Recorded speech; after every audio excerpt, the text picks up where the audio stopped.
Hello, this is lesson 4 of From Word to Phrase.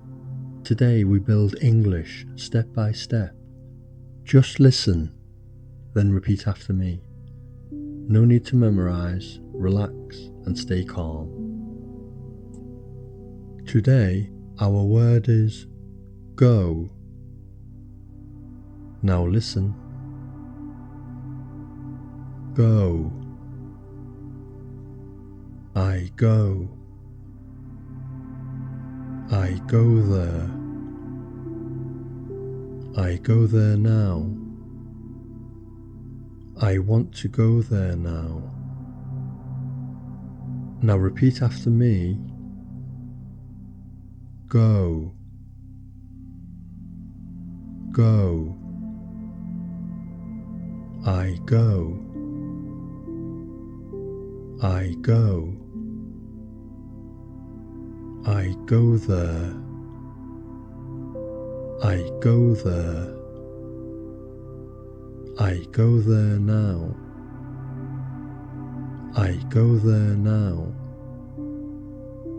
I want to go there now.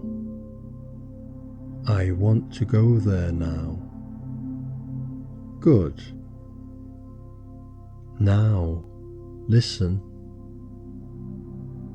I don't go. I don't go there.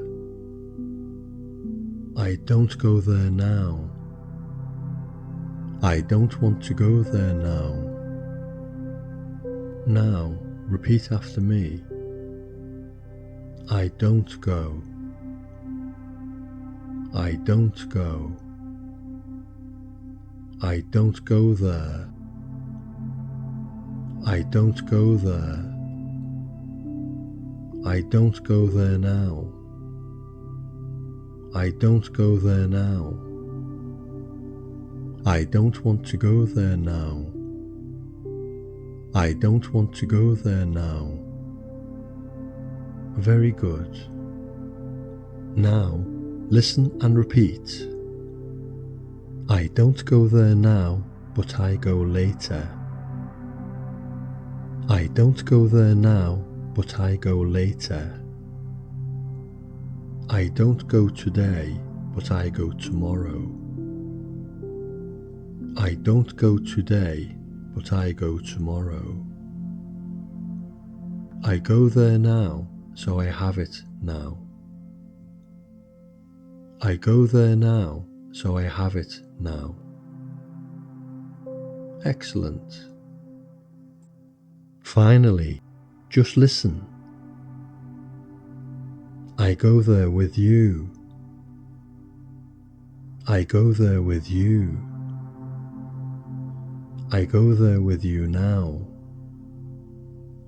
I go there with you now. I want to go there with you. I want to go there with you. I need to go there for help. I need to go there for help. Very good. Okay, you did very well today. Small steps every day. You understand more each time. I will see you in the next lesson. If you enjoyed this lesson, you can like, share and subscribe.